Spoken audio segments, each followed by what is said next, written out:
Well, I'll give you a method that I use for writing with students. So this is the way let's say I pick a topic. An example of how I do this is I pick a topic, for example, climate change. And then in the class, I'll say, we're going to jointly write an article on climate change. All right. And the first thing we're going to do is we're going to appoint two students each, and I give each student a Sharpie and these large Post-it notes, like a pack of Post-it notes, two of them. I like two of them. And I say, okay, and let's say the class has got 20 people, just as an example. I say, okay, you guys are going to write what is suggested in one or two words on a Post-it note. They're large Post-it notes, okay? And I'm going to go around and ask everybody for suggestions on the topic of climate change. What should we say? Okay, now we need a direction. What direction? We're obviously against climate change. We want to stop climate change. We want to improve that's the direction we're going in. How do we do something about climate change and how it's affecting our lives is the theme. I give them the theme. And then I say, okay, let's go around the class. Everybody has to contribute. Okay, Mr. A, what do you have to say? Well, we should take care of garbage and not throw garbage, just like anything, into the garbage. Number two, what about you? So I say to the guys writing, okay, put down garbage on your pad. Number two, what do you say? Well, we should stop using fires and campgrounds and stuff, whatever the ideas are. And as we're going around, I assign the idea to one of the two writers so we can go quickly through the class, let's say 20 people. And at the end of this exercise, we got 20 ideas on 10 and 10 Post-it notes, okay? So then I say, okay, let's take these Post-it notes and post them up on a wall. Just post all of them up on a wall.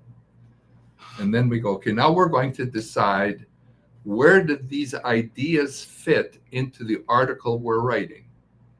And I say, we're going to put the introduction parts here, second, middle parts here, and the end parts here. We're going to so take the first note. What's the first note?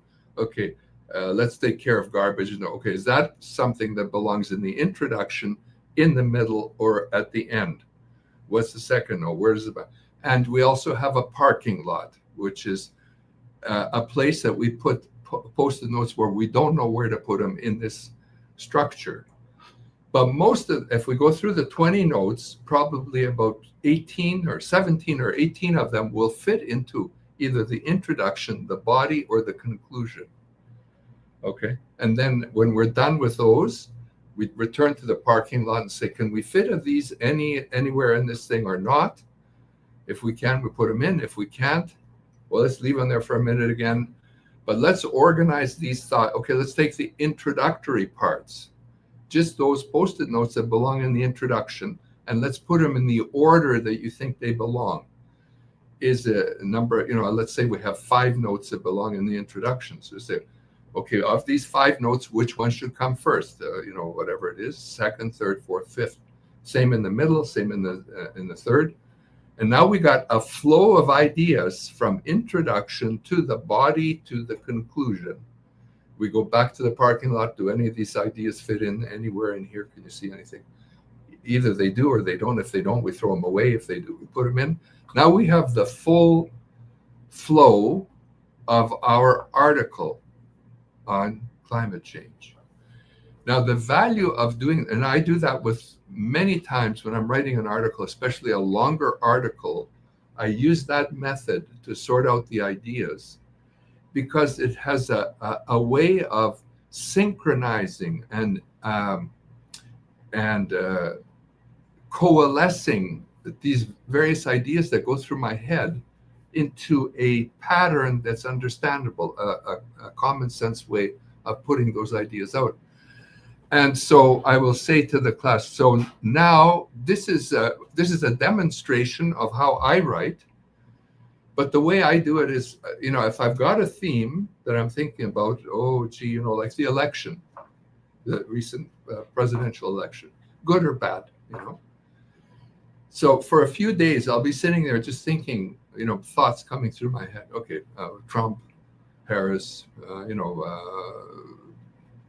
economics, inflation, whatever. I just put these notes down on a piece of paper. So I'm collecting ideas.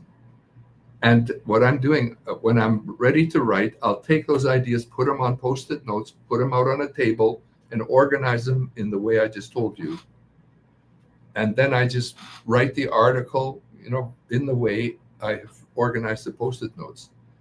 And it's amazing. Like people, when they read the article, they don't know why it's so cohesive or why it chronologically, it's together and it works. But the answer is because of the method of organizing the ideas.